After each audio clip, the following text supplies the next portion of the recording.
The conversation you're having right now is the way you should be doing hypnosis. Okay, it's friendly, it's casual. Okay, it's not pushy. You're just finding out things about the person sitting in front of you and having something you've had your entire life, which is conversation. Who got stuck for what to ask next? How could you, having a conversation? But what tends to happen as hypnotists, we get so lost in what's the best question I should ask? And we spend so long trying to find that out, we miss out on the real value of just asking any old question, and instead of focusing on the best question, focusing on the response of the question. So regardless whether you make 10 mistakes, you might get one good question that takes them over the line. Does that make sense? Okay. What's different about the attitude you have right now when you're having a conversation when that's all I've asked you to do? What do you notice that's different? Relaxed, casual. What else? Thank you. There's no pressure. We are now going to do the exercise again, but now you're going to have one client, one therapist. And I want you to take a mental note of yourself of when you switch. Do you go into therapy mode where you try and fix the person? Are you spending a lot of time trying to find the right question to ask? Or are you just so casual in your approach, you forget about all the questions and just talk? I know which one I prefer. Okay? So, pick one client, one therapist. I'm going to walk around. I don't want you to tell me who's who, but I guarantee I'll pick it without even listening. Because there's something that we all do with our body language that's very apparent in this group. Okay? Which is fine. It's just what it is. Okay? Just investigate the problems. Okay? When you see an unconscious moment, what's our goal? Use it. Just point it out. What happened then? What are you laughing about? Why did you just zone off? Whatever the case may be. Do this for a couple of minutes. Okay? And then I'm going to give you one extra principle to add on top of it. Okay? So pick a real problem, please. Get into it. And I'm going to walk around and see what we can do.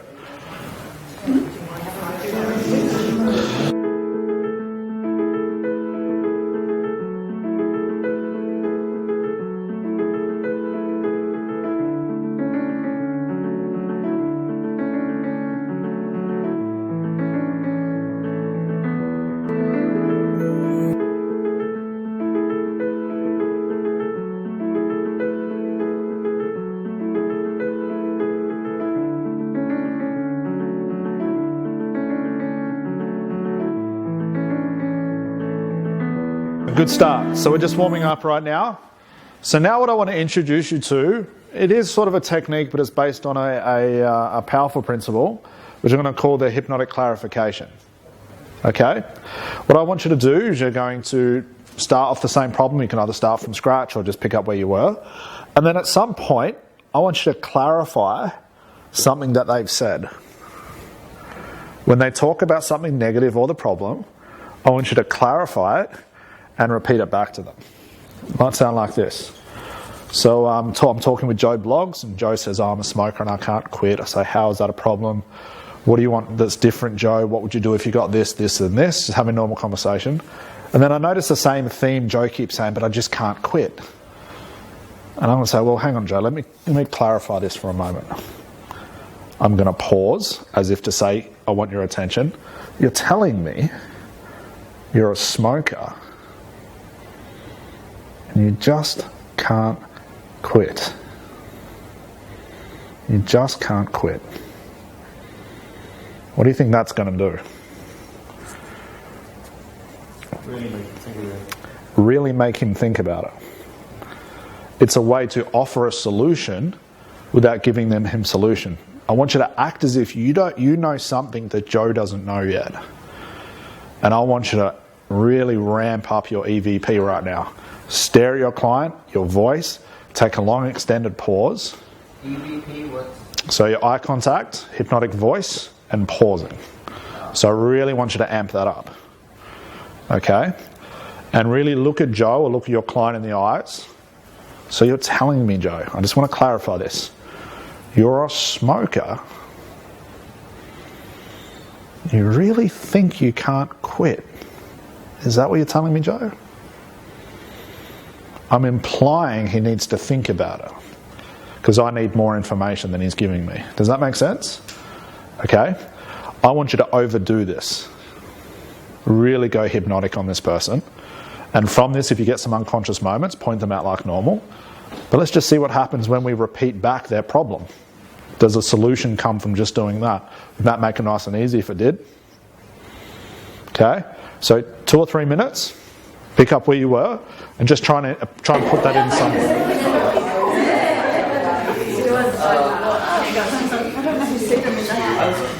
Close enough? Yes. Come on in, folks. Just drop that conversation. Okay, if they're in trance, pull them out. Okay. And now just turn around so I can see your lovely faces. And I just want to talk about why we've included this. Okay. So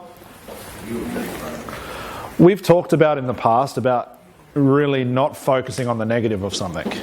Okay, does everyone understand why we do that? Okay. Would anyone like to express that with some language and words? We don't want to take them to a place in that infinite possibility where it's all bad. Yes, absolutely. So we don't want to highlight the bad because we grow the bad. But now I'm getting you to do that very same thing. What we're actually doing is, where do problems all exist? So in order for somebody to have a problem, they have to go into trance, right? So why do you think we're repeating back the problem they have? We're using the trance the problem brings along with it and giving it back to them. Does that make sense of why we're doing this? Now, you can't say this with an evil, snarly look on your face, but what you can offer is a little bit of hope. Say, Joe, so you're a smoker, and you really think you can't quit. Interesting. You really think you can't quit. Sounds like I'm asking him a question now to explain that to me. And the very fact of feeding him back a problem that has within it trance elements, he should go into trance from that. Okay? It's a different strategy, but it's very, very powerful when you get it right. The way you get it right is through your delivery. I'm not adding things to Joe's problem. What I am doing is giving Joe's problem back with a seed of hope in it, like a question mark on the end of things. Do you really believe that, Joe? And from there, Joe's either going to clarify things for me, okay, which is basically what we've done, a hypnotic clarification. He's going to tell me what the real issue is, or something more trance-like is going to come from that. What if he says, yep? Exactly right. I'll do it again. Okay? So if Joe says, yep, I am. Really, Joe? Really? I'm not saying much, but my implication is. Does that make sense? Okay? Because we're about to do a demonstration of this. Okay? Now I'm going to have to ask the dreaded question again. I need 2 volunteers. So please grab, I need 1 person and then another person over here. Okay, come on, have a seat. Give me a round of applause. Yeah, round of applause. Have a seat. We do need another person. Yeah, come on, Matt. It's come on much up. warmer up here than Yes. over there. That's Okay. why I'm up here. I figured that. Remember, the more time you get up here, the more these trances are going to suit for your personality. Just give it 2 secs. We'll change some batteries. Talk amongst yourselves.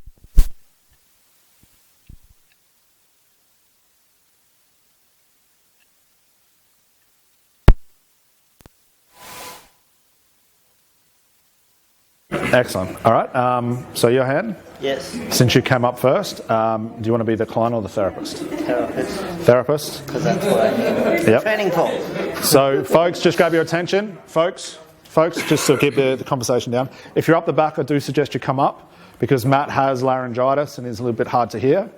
I know Johan speaks fairly softly. That's fine. We can work with what we have. He's trying to do his sexy voice just for me. That's right. Okay. So, Johan's going to be the therapist and Matt is going to be the lovely client. Okay.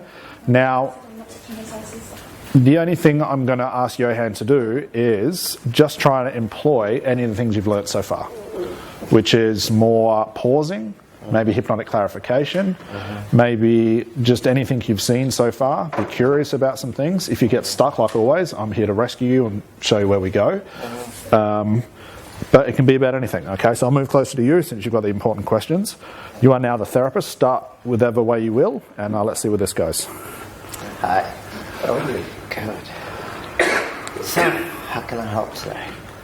I'm going for a job interview, and it's a management position. Right. And I've been told that it's a 3-person panel. There's going to be the general manager's going to be there. Someone from finance is going to be there, and also someone from HR.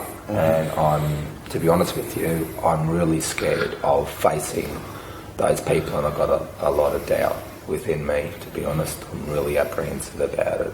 I know I can do the job, but I'm just really scared of facing. By the time we 3-person panel, so I'm really worried about it.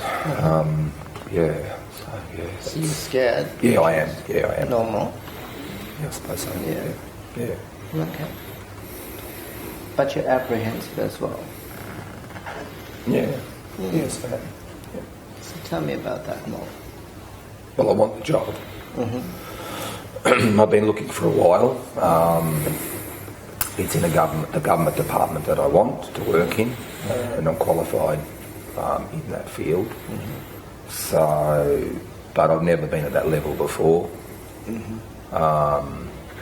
and I really want the job. I really, really want it to be something really good for me in my professional development. But I've never been in front of a 3-person panel like that before, and I've sort of heard that it's a pretty scary experience. So I'm just worried I'm going to fail. Yeah.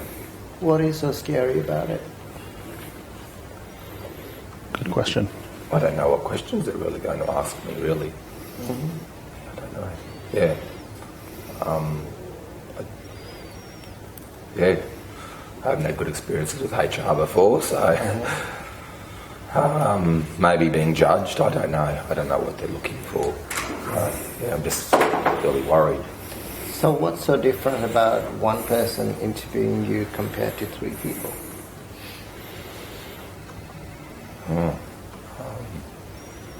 One.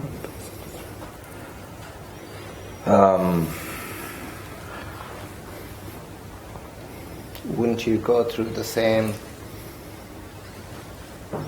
That's a good question. One person. What is the difference between one person interviewing you and 3 people interviewing you? There's 3 people.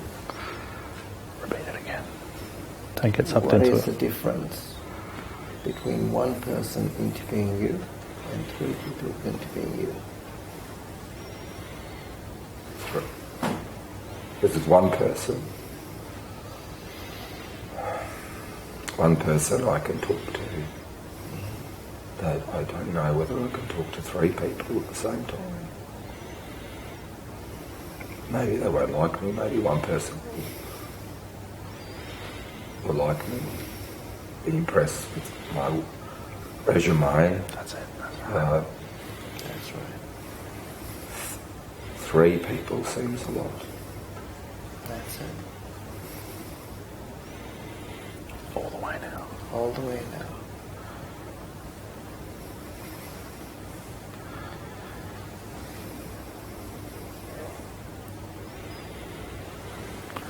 Just offer things like really think this through. Really think this through.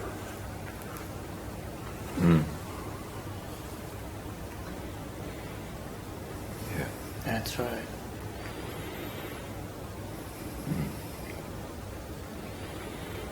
Get some feedback. And what's happening now? I'm sitting there. And I'm sitting just to know that I'm sitting there and there's 3 people there behind a desk, maybe desk, or 3 people judging me, having to prove myself to 3 people. That's scary.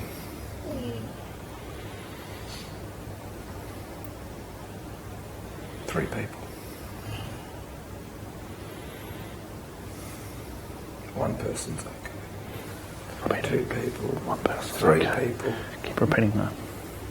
So what's the difference between having a conversation with one person compared to 3 people?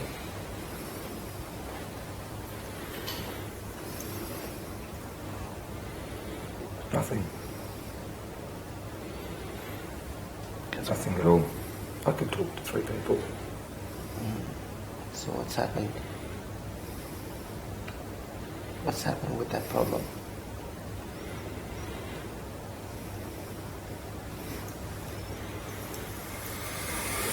That's right. That's right.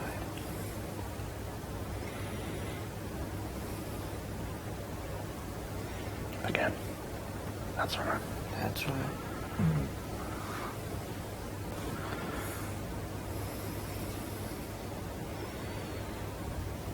But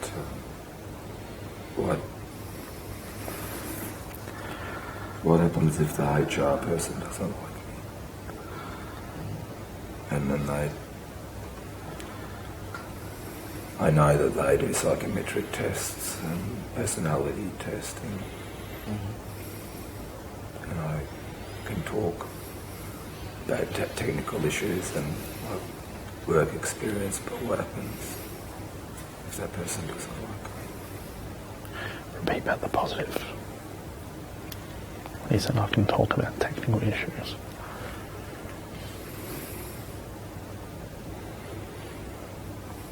What is it about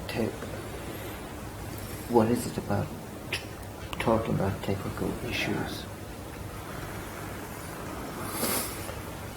I'm confident.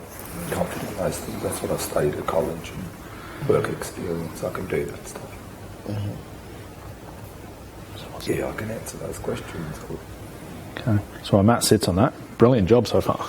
Really nice. Because I'm really nervous. Yes, I can tell. Okay. Because I haven't done this in years. Yes. Okay. So what are you curious about right now? You've done a brilliant job up until now. Basically, what you've done, whether you know you've done it or not, is Matt brought up here a lot of trance anyway. So instead of trying to recreate something for him, you're just utilising what he's giving you. And you know that's right, perfect timing for that, and he can still tell he's in it now. Okay? So what are you curious about right now? Because he's looping around the same thing again. It sort of got fixed and then it's looped back again. What are you curious about from the information he's told us? What do you think his issue is? Fear. Yep, definitely. Yep, in regards to what? In regards to this interview process. Yeah. Yep. And I tried to rephrase the question to him between what's the difference between one person and 3 people, in that I changed the question to the word conversation. Don't know if you picked that up, but I changed the question a little bit. Yep. So that it was like a reframe at the same time. Good. What are you curious about? Because he's actually already given you the answer. Has it? Do you want me to show you what I mean? Yeah. You don't mind if I take your role for a minute? Then we can. problem. Then you can. If I get caught, I'll rely on you. Okay. I don't think that. So you're happy for me to just take over for a minute? Yes. So just to recap, just quickly, you said you've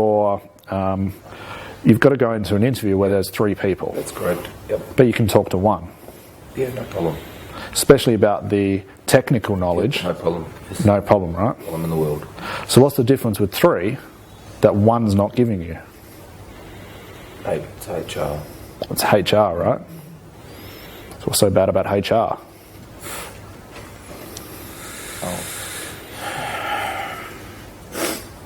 Yes, they're not really looking at the technical stuff. Right?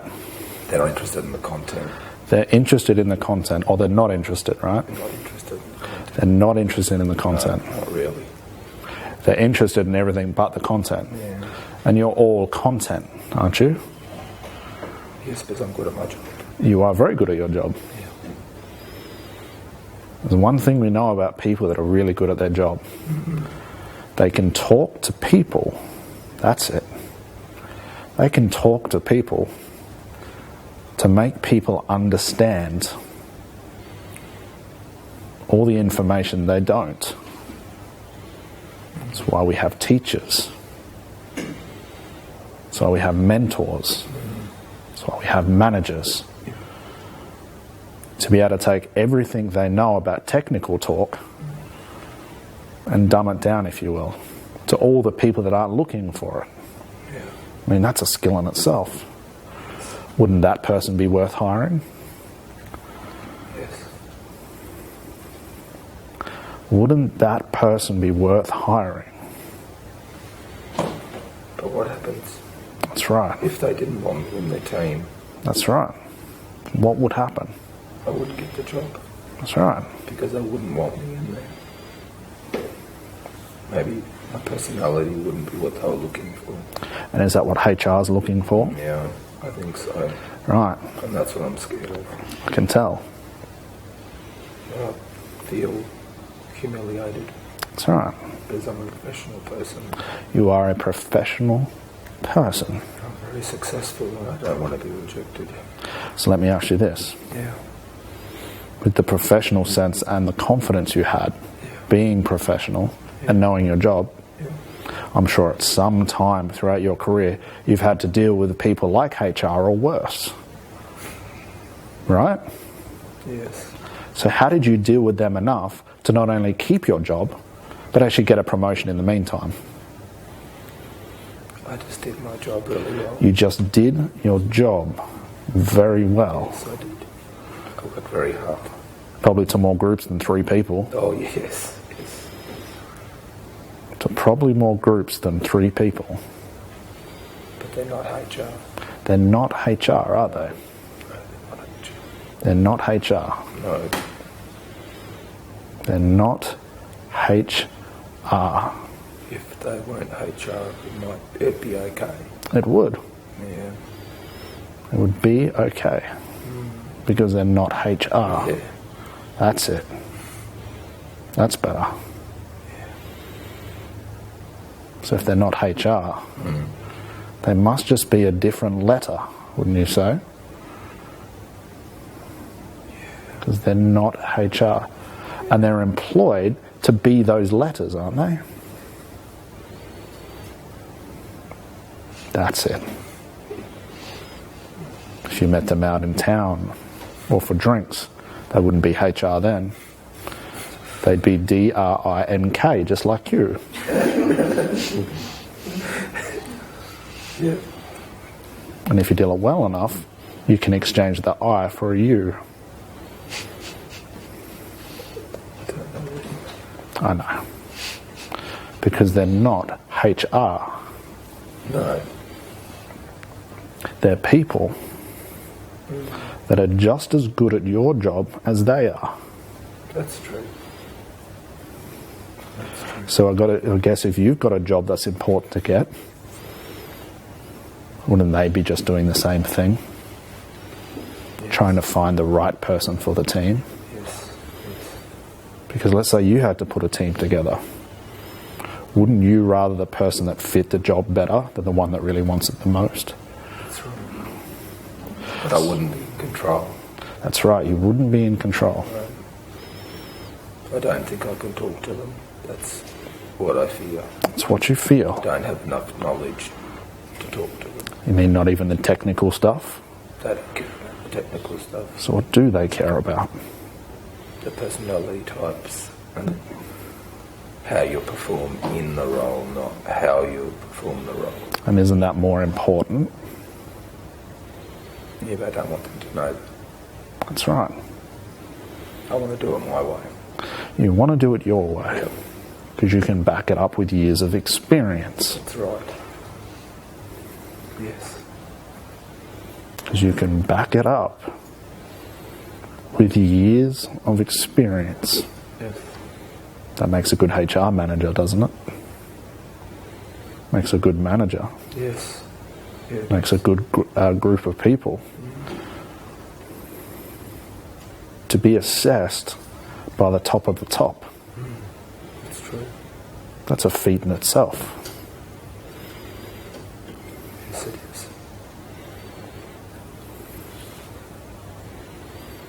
So what's happening right now? I think it's like a privilege. It is a privilege. Yes, it is a privilege. And it's also a privilege that they get to interact with you, wouldn't you say? Yeah, it's true. I never thought of it like that, but it's true. It is very true. I can see it now. I know. So you better think about it more than once. Okay. See it more than once. Feel it more than once. Because it's a privilege. It is. It really is. It's a privilege to see. It's a privilege to talk. It's a privilege just to be nominated. It's true.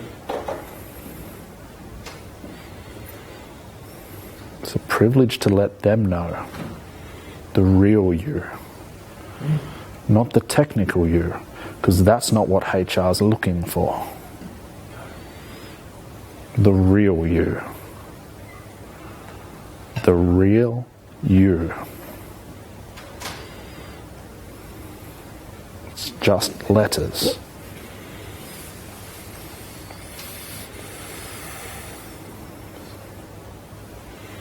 And I really want you to wonder about everything I've said right now and what that has to do with you.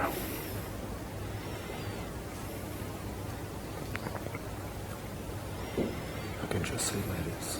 You can just see letters. That's all they are. Okay.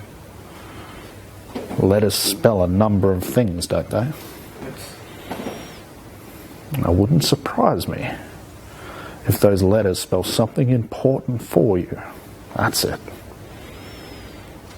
That's a word or a phrase. You don't have to do a single thing.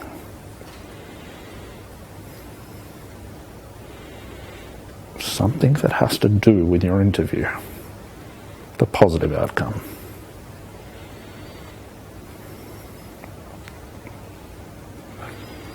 Yeah. Hope.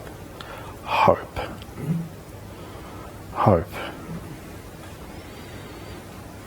What a privilege. That's it. What a privilege. That's it. All the way now. What a privilege. Hope.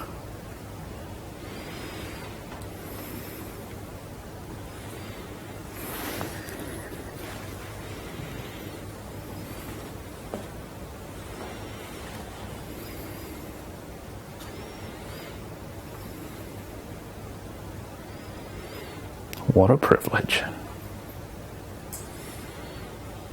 What a privilege it is for them to speak to you.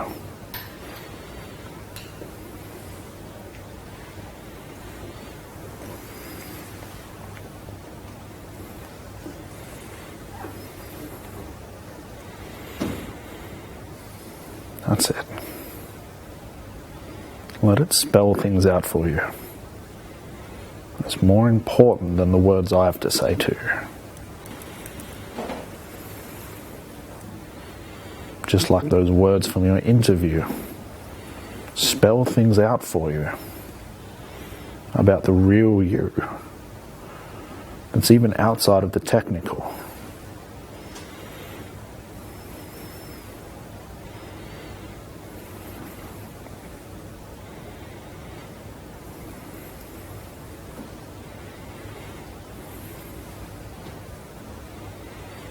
So what are you curious about? What do you think occurred? This was all from what you did, by the way. I've just added on. So this is from what you did. What do you think? Where do you think he was caught?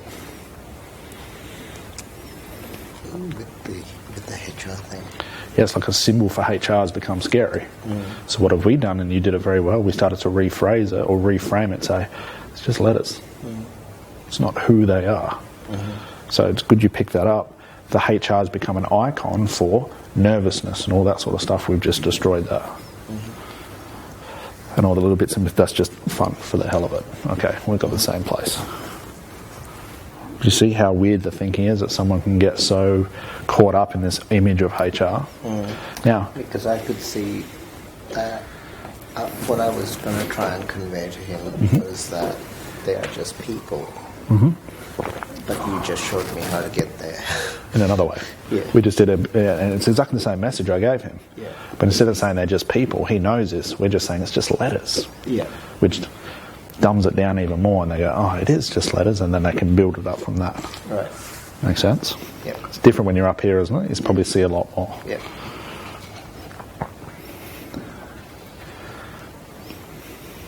So is anyone curious about what happened? Okay. What would be some great things we could do right now? You see how a good story would help right now, like us doing a storytelling or something like that? We don't have to go through that. We'll look at more of that tomorrow.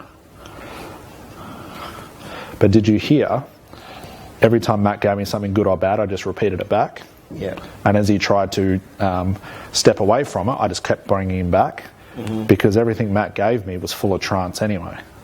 Does that make sense? Yeah. Okay. Well done. How you feeling? Good. Bit numb, actually. Oh, wow. Whew. Good job. What's Felt like I was that high. I didn't realise I was that close to the ground. Yeah. Yeah. Yeah, I was really high. Actually, I was really high. Yeah. Oh, man, I could see those letters. Repeat it back. You could see those letters, right? Yeah. See those letters. Yeah. They were writing. They were really bright. They were. Yeah. Especially when you get high enough. Yeah, I was really high. I was up near the ceiling. Yeah. We watched. Yeah. They seem to spell things out more clearly the higher you get, right? Yeah. Yeah, I went really high. Yeah. What did they spell? Hope. At least it starts with a a... really hard because the letters were going really quick. That's right. And I was so bright. You mean you were looking for something, Yeah. just like HR does? Wow, that's interesting. So when you saw them more clearly, Yeah. it made more sense. Yes. So I really think that must mean, just as an idea, the clearer you speak, the more sense it makes, especially to HR. It's true. But you saw hope. Yeah. I don't know why I saw hope, but I saw hope. How do you feel about the interview right now? Good. R- Privilege. Really is. Yeah, the equals. That's right. Very high with them.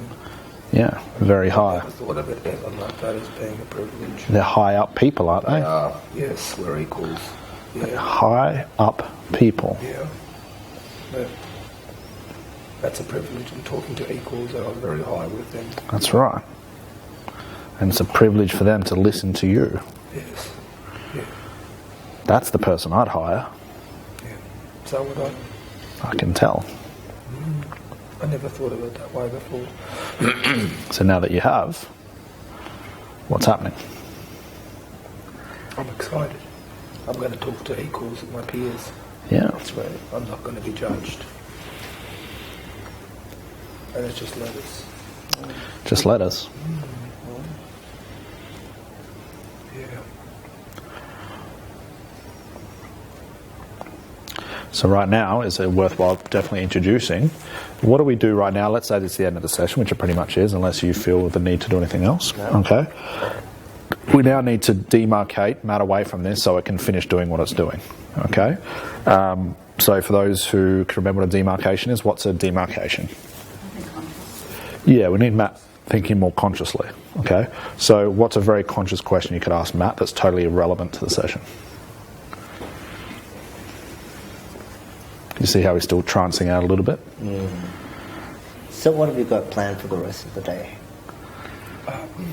I'll just go home and if it's light, I'll take my car for a drive. Yep. I like that. That's good. So, yeah, I'm looking forward to it. Beautiful. So, yeah. Simple as that. Doesn't have to be there's no magic question, but it's just enough to switch Matt away from it, okay? Whether in a session, you might say to a client, oh, did you hear me cough during that? No, I treat them like fine china, okay? They're durable. I just want to snap him out of it. Say, oh, driving, what car are you driving? Oh, well, I've done up this whole Ford, we're doing this, doing that. Awesome, you know, my dad used to do this, and you have this conversation like what you guys did before, and that becomes the nice end to a session. And it's that nice conversation they remember and not the stuff in between. Does that make sense, folks? Okay. So any questions for Matt or Johan? He even added a bit of humour in there, I thought. With the drink and the and the drunk. And again, that's just to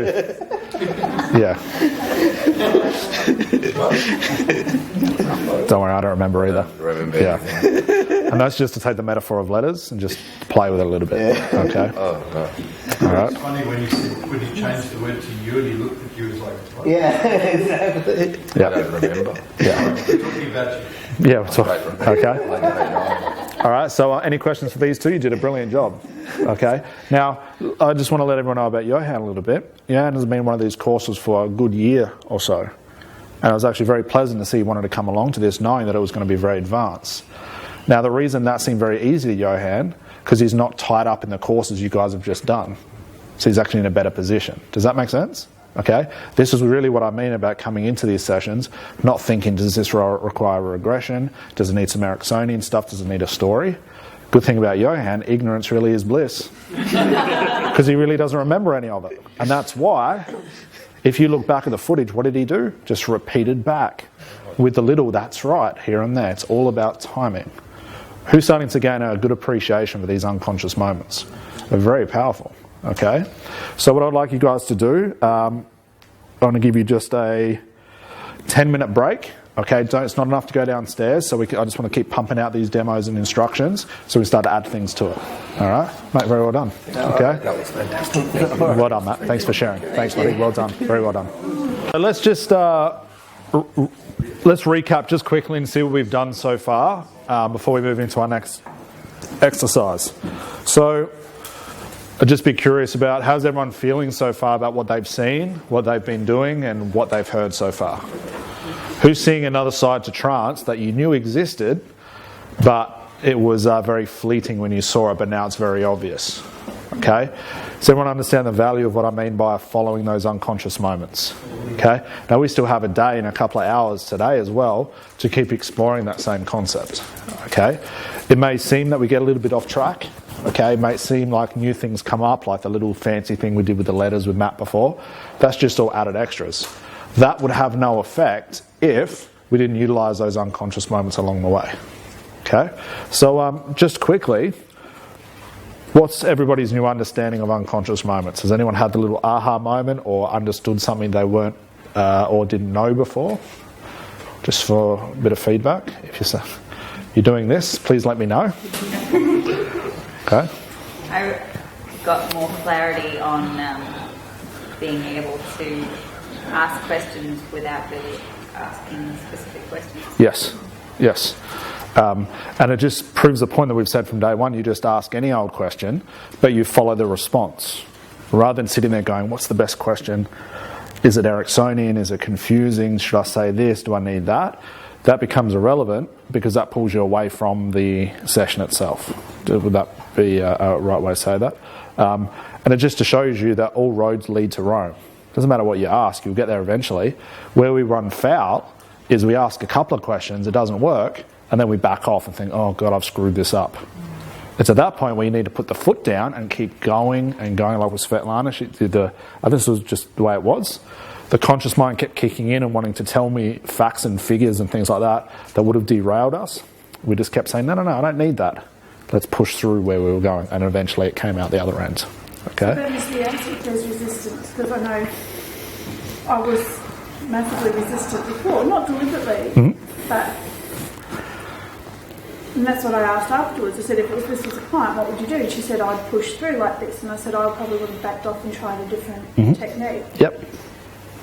And I'm assuming that there's no right or wrong. Yeah. It just depending on the circumstance itself. But in most cases, I just push through. Okay. I'll keep pushing and pushing and pushing. And they're getting really pissed off. Yeah, because that has to come from somewhere.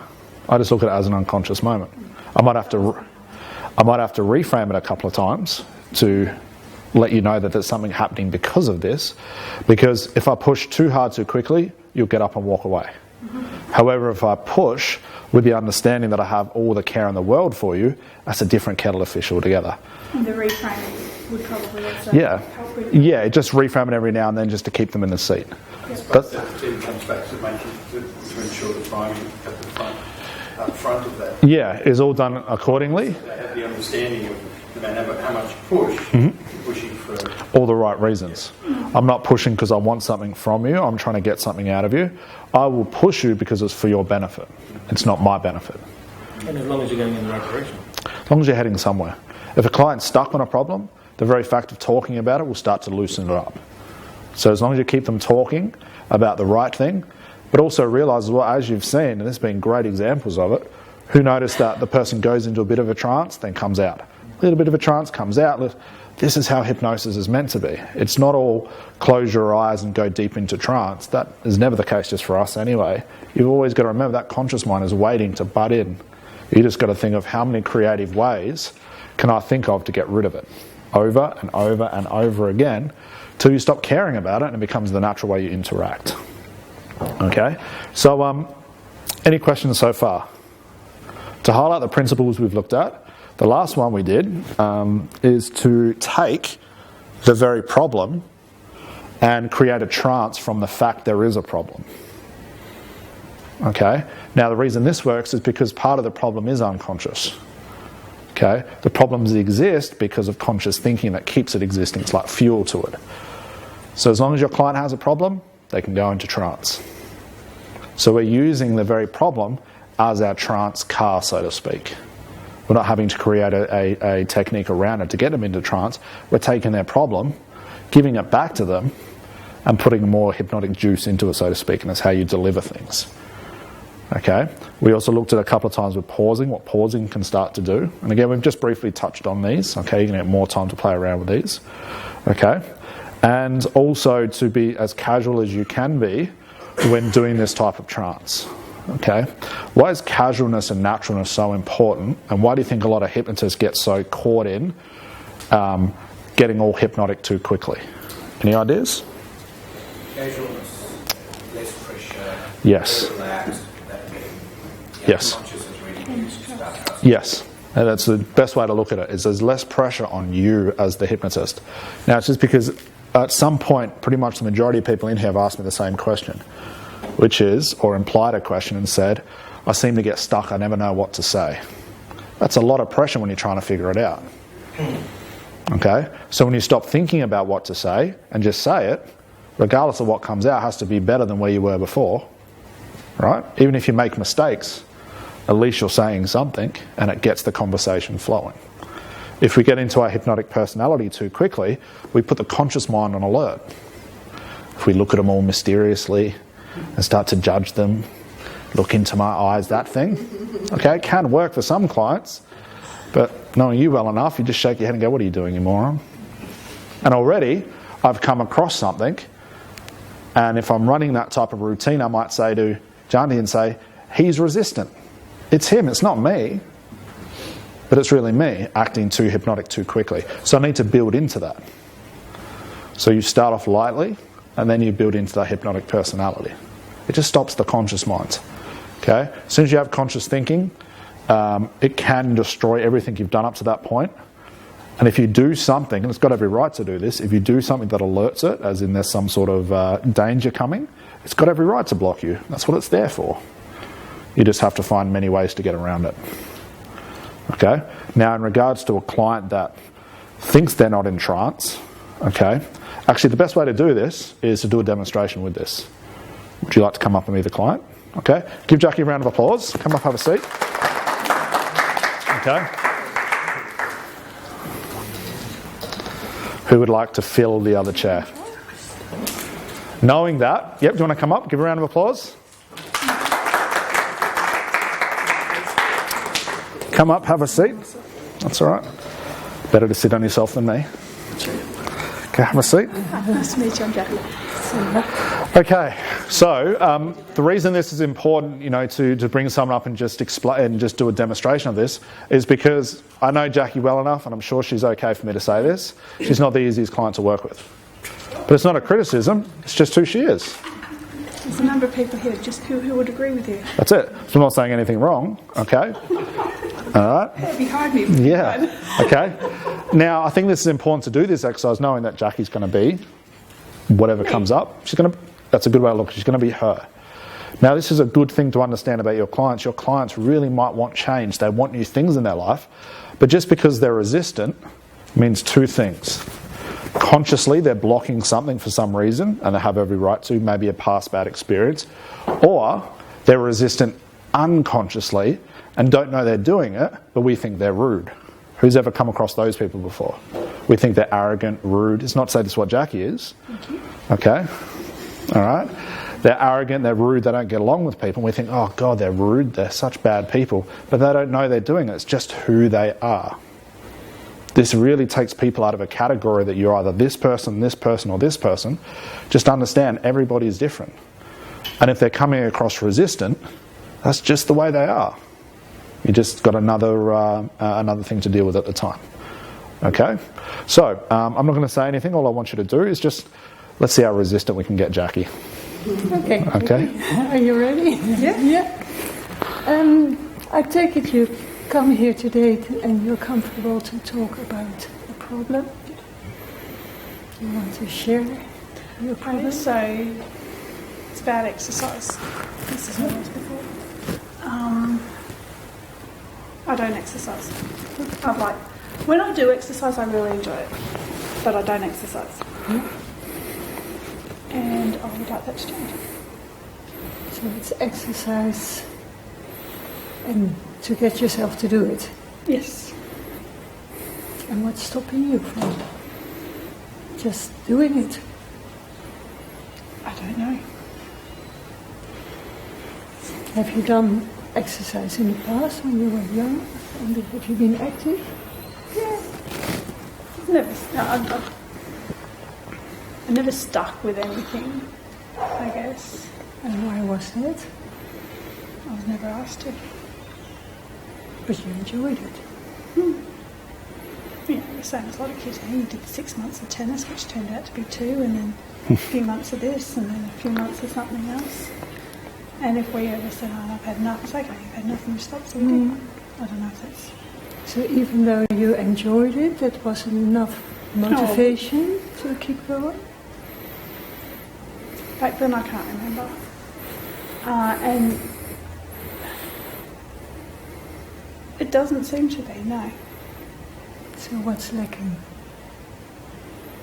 I don't know. But you would like to exercise? I would like to exercise. I'd like to enjoy the idea of getting up, going and doing. It sounds like a good plan. Let's pause right there. Great job so far. Excellent. Okay. So what do we know so far? What has Jackie told us? Well, she's willing to do it, but something's blocking her to take the first step. Very common problem. Not just with exercise, probably a lot of things. Okay. So thank you for wording it that way. Very nice way. Okay. And hopefully you can agree with this. If you think about other things in your life, do you find that's the same issue as well? Probably, yeah. Okay. Very common. Okay. We all do it. We have something we know we want to do, but we block ourselves for a certain reason. It's that certain reason that we need to find out and unblock it. Does that make sense? It's a really classical therapy right now. Okay? Now, we did a great job so far, which really clarified it for us when Jack was saying, I don't know what it is. I don't know what it is. Now, if we were going to give Jackie advice and say, well, I can tell by that raised eyebrows, like, don't you dare.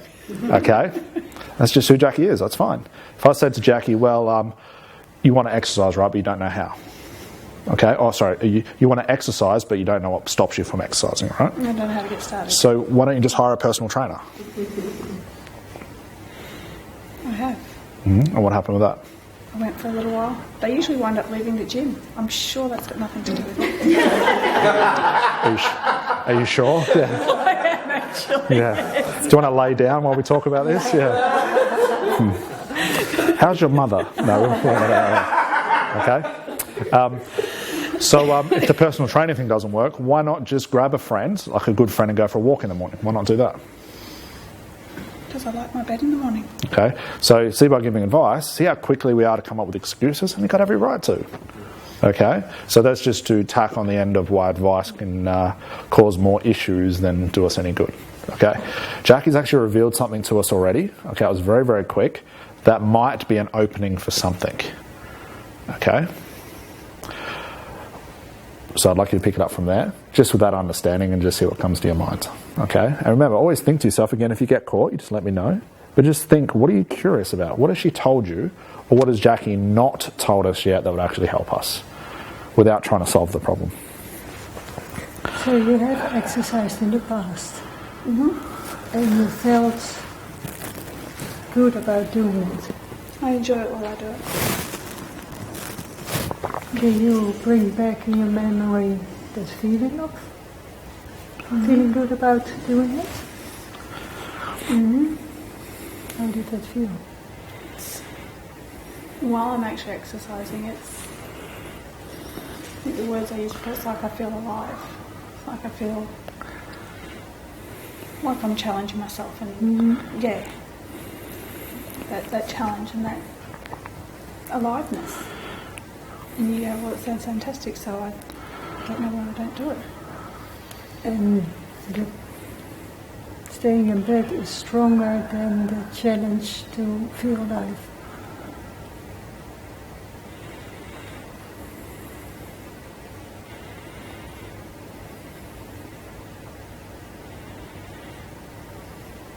Do you know, interestingly, that part doesn't bother me because there's many other times of the day that I could be exercising that don't involve getting me out of bed.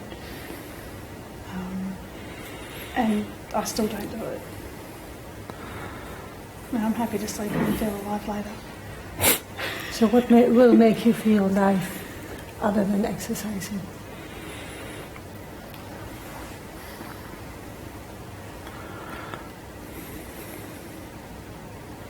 Doing.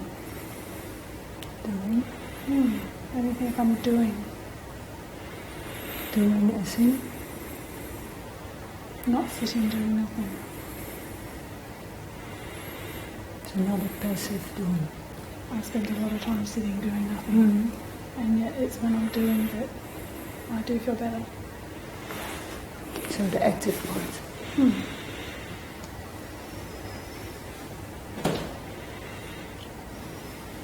And pause right there. Good job. Okay, keeping the pressure on, which is great. So what do we know now? Let's do it little bits and pieces. What do we know now? What has she told us? She doesn't enjoy doing. So there's definitely an element to it. She feels more alive doing. Yep, so there's definitely something in that. Absolutely. What else do we know? There's a reason she doesn't do those things even though. Yeah, that's what I'm really curious Yeah, about. I'd like to find out what is Yeah. it's a time factor. Or Me too, I think. Yeah, I would hope so. Okay. So just to recap, Jackie's caught in a place where she knows what she wants. She knows there's a positive feeling for her, so that was a good investigation. You found that out. Because if it was negative, the problem would be changed already. You know, the problem would morph into something else. Okay. So we know there's a positive to Jackie exercising. You know, she's exercised in the past, so she knows she can figure it out. As Jackie just said before, she doesn't just have to do it in the morning. There's other times of the day I can feel alive. Okay, so she's let us know that doesn't have to be a morning thing, so she's not caught in I have to do it at this time of the day. Okay, so why the hell doesn't she do it?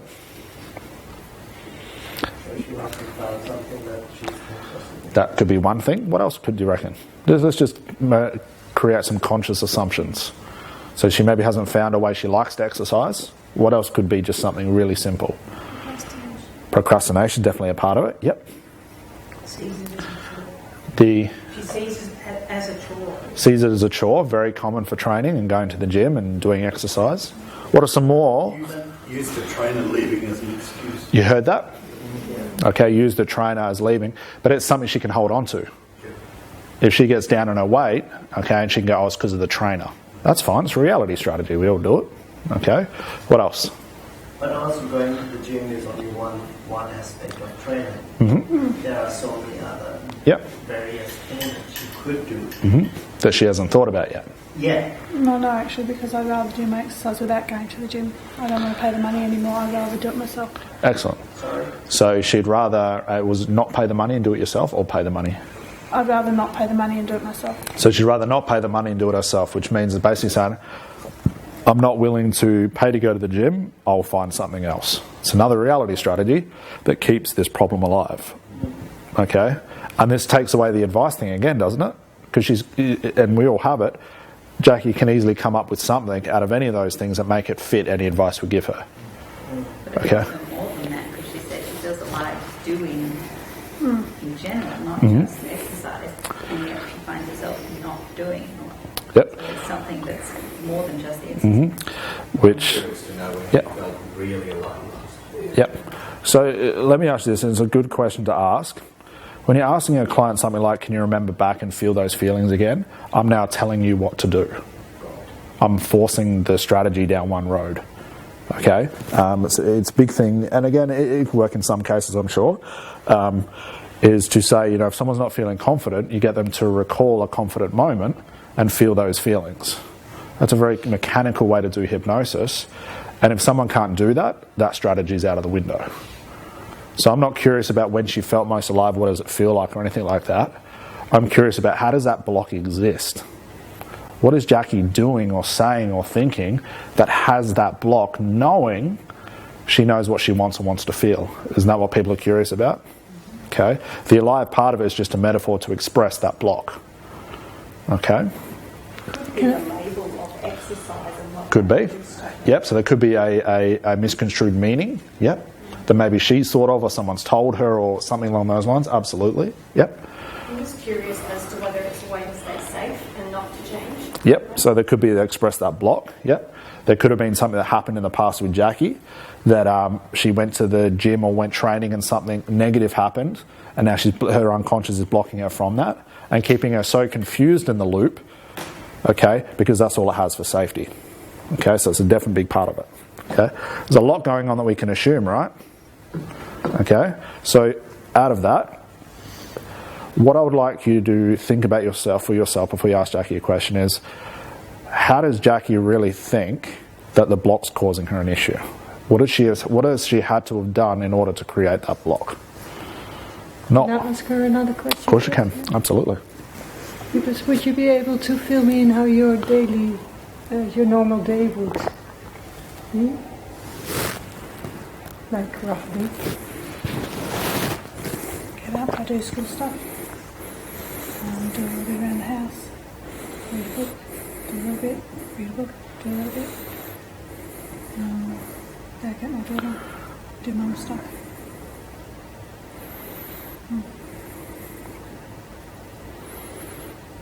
And does it feel good? No, because I feel like I'm not really putting myself into it.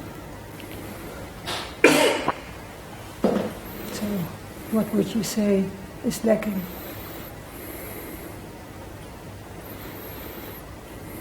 Me. You. I'm not in there, I'm not there at all. In what way? I'm just not present. You don't feel present while you're doing your things.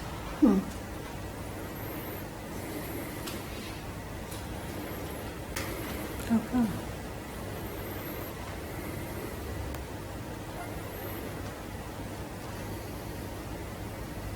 See the unconscious moment? I don't know. Because I'm not present. Is it a routine? No.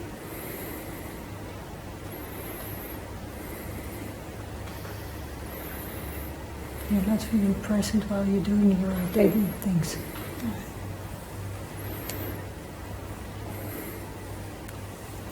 Because you don't feel alive doing your things? Now remember, we don't want to connect anything for her. Okay, that actually connected really well, which is fine. Okay, it's fine. She would have told you otherwise if it didn't connect, so you're very lucky with that. But I don't want to connect what she's told me before with what's happening now. That's not my job. So we won't see how that happens. It takes a couple of words to do, but you're actually on a good track. Okay. What I'm curious about, and hopefully you can form a question around this, what does everything she's said right now have to do with exercise? Would exercise fit in your normal day? You would fit. Would it make you feel more present? Yeah. It does. I do feel present when I'm exercising. Yeah. So you hear the loop going around again. So, through the day, you've got the feeling that you're not present while you're doing things.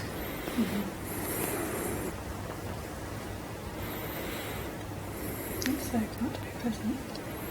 All those things that you do, but still you're not feeling like you're present. I'm not.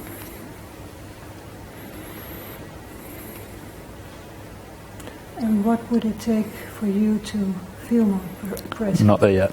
Okay, so we don't offer any solutions yet because she's not there yet. Okay, but you're on the right track. Jackie actually said something, but I think you missed. Okay, it was very, very quiet. And this happens, we get really intrigued where we're going, which is if it's quiet, she's actually expressing what she just said through the way she said it. Okay, and I'll pick up to just so I can get you on the right track. You said it doesn't feel safe to be present, right? Doesn't feel safe. So what does feeling safety and present have to do with you exercising?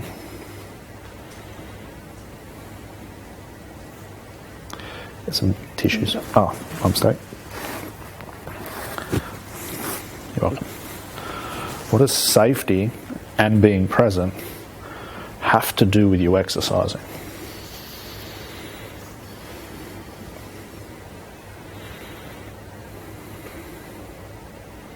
Take your time.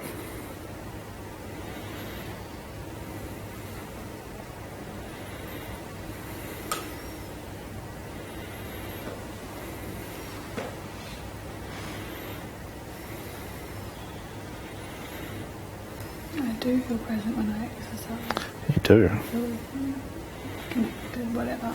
Feel connected. So what does that have to do with exercise?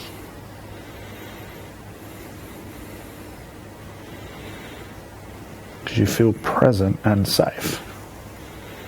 So I also wonder, what does that have to do with you not exercising? I never said it that way. I know. But I'm curious about why they both come up. Me too. Exactly.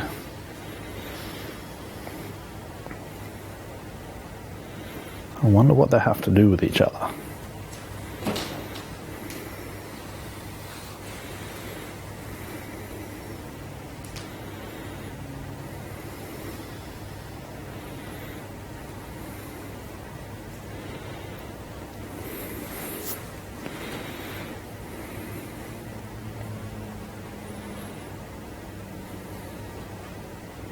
So what's happening now as you think about it?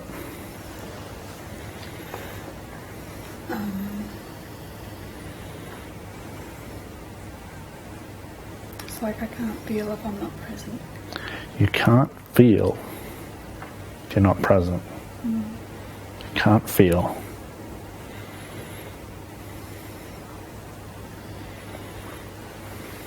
You know, it's got nothing to do with exercise. Exactly. It's got nothing to do with exercise. But you can't feel when you're not present. You can't get there if you can't feel. You can't get there if you can't feel. You can't get hurt if you can't. You can't get hurt.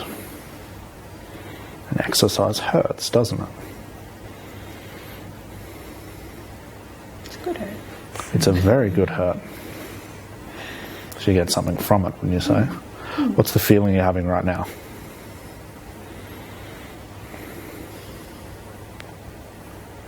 bit more excitement, maybe. A bit more excitement, maybe. Where do you feel that? In your legs. So it's a feeling of excitement, maybe, in your legs. It's a feeling in the legs.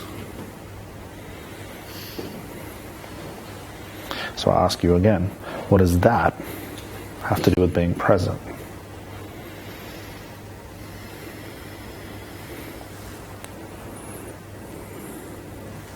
Because you have to feel something, don't you?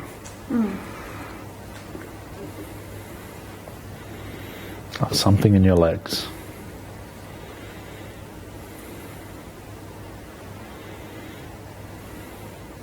Not sure, right? How could you be? So, ask away. What are you curious about? Well, can I ask you something? Sure. Because to me it comes across like she's suppressing the feeling of being present to avoid hurt. I agree. So we should go deeper into... It's a good place to be, I think. So, what are you curious about? Ask her. I think you're on the right track. All I did was just include both ideas together without connecting them, just by saying, I wonder what that has to do with this, because they both come up. And from that, they're reformed into something which was the feeling in the legs. That's all we've done so far. So what are you wondering about?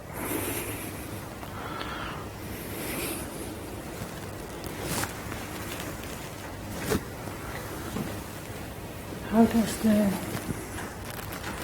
not feeling present, what does it do for you?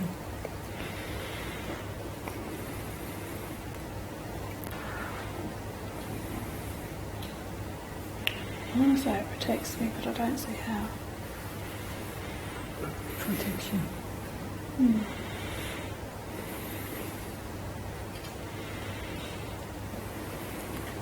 Not being present. No, it doesn't really, though, does it? That was the answer that popped into my head, but it makes sense. Does it need to make sense?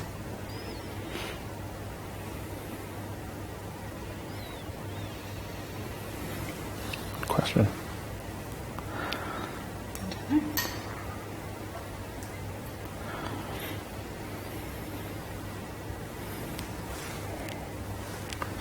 How are you feeling at the moment? Better. In your legs? I feel like I don't have that weight pulling on me at the minute. It's gone. It's just not pulling on me. And before it was pulling on you. All the time. No, as in when we were talking about it, it was like a weight. And when you exercise, do you also have that feeling of something pulling, like a weight pulling on you? No. I do enjoy it. Then it's gone, like it's gone now, when you exercise.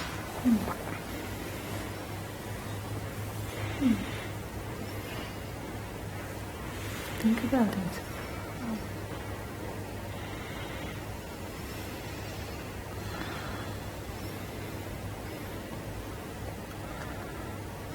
Feel it. Feel how it feels when that weight is gone.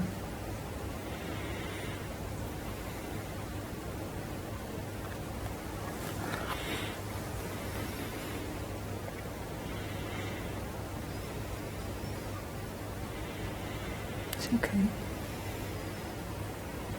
Just feel it.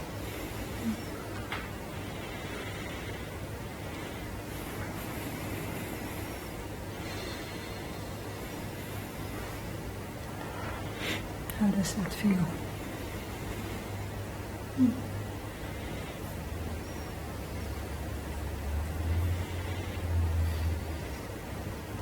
So now, test the problem, see how it all feels.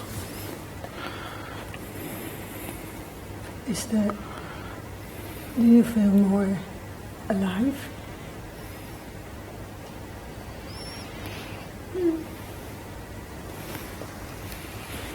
Lighter, maybe? I don't feel it's not alive. It's not alive. I don't feel it's not alive. And that's a strange way to word it. But, yeah. So there's a percentage gone of... Just repeat back what she just told you, exactly the way she said it. So you feel more not alive. I think that's what I'm saying. Say it again. You don't feel as not alive. Yeah. Because it's not pulling, is it? No. You don't feel as not alive. As not alive.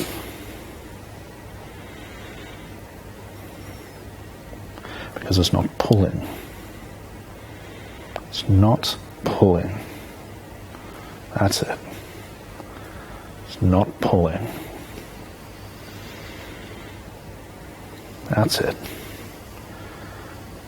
You don't feel as not alive. That's it. That's it. You're doing a really good job right now. You've done a great job. Because it's not pulling. It's simply not. Not pulling, that is. And feel not as alive. That's it. Just let that settle in.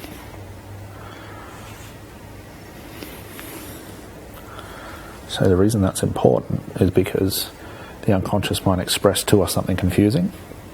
The easiest way to deal with it, give it straight back to her. And you see it was like a bang. And the metaphor with the not pulling thing, that's very important. I don't know what it was. When the client expresses a metaphor, you just feed back the metaphor. Okay? But all up in this now was what you did. Brilliant job.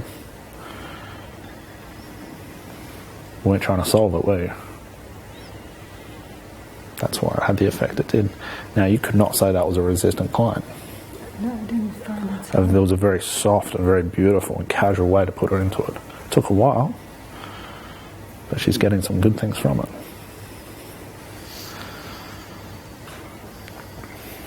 Okay. And for, if we're telling stories or something like that, you just take the metaphor of it not pulling and tell a story about that. See, we're just reading everything our client gives us and expressing it back. Good job. You said in there, it's okay. And more than anything else, that's actually what I held on to, was just the way you said, it's okay. But it is okay. Whatever is holding you back, it is okay.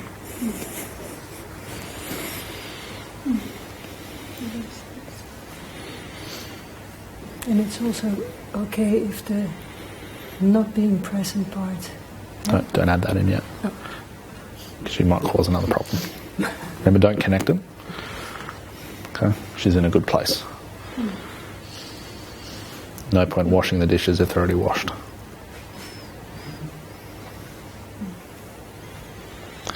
Thought you were going to be resistant. That was a fantastic job. See, she's still in it now. So what do you think she needs to hear right now? Not much. Just repeat it. Yeah, just let her set it up. Okay. And should express another way of trance. That was another feeling, looking, everything about that was different than what we've seen before. It took a while to build up to it, but then even though it seemed like a small realization, what happened towards the end there was the feeling of the not pulling. That was a metaphor. Because we skipped over that, and it happens, the unconscious mind gave you something else, which was, I'm going to give you a confusing statement. If you don't hear this, you need to be slapped over the head with a wet fish. Because I've given you two big clues, don't ignore me. It's just the way the unconscious mind is. So sometimes it's okay to ignore the first one, knowing it'll do it again, then you've got two to work with, and that's why I had the power it did. Okay, but very nice job. Thank you. How are you feeling? I'm feeling good. How do you feel about the exercise and all that right now? As a whole? I don't really feel anything either way. Good place to be. Any questions for these two? Interesting to see where it goes, right? Can you smell the roses? Good demarcation. Very nice. Okay. Any questions for these two? Okay. Hopefully we highlighted the same principle, or actually introduced a new principle. Luckily we planned it ahead of time. No. Which was, if your client expresses something to you in a metaphor, give the metaphor back to them.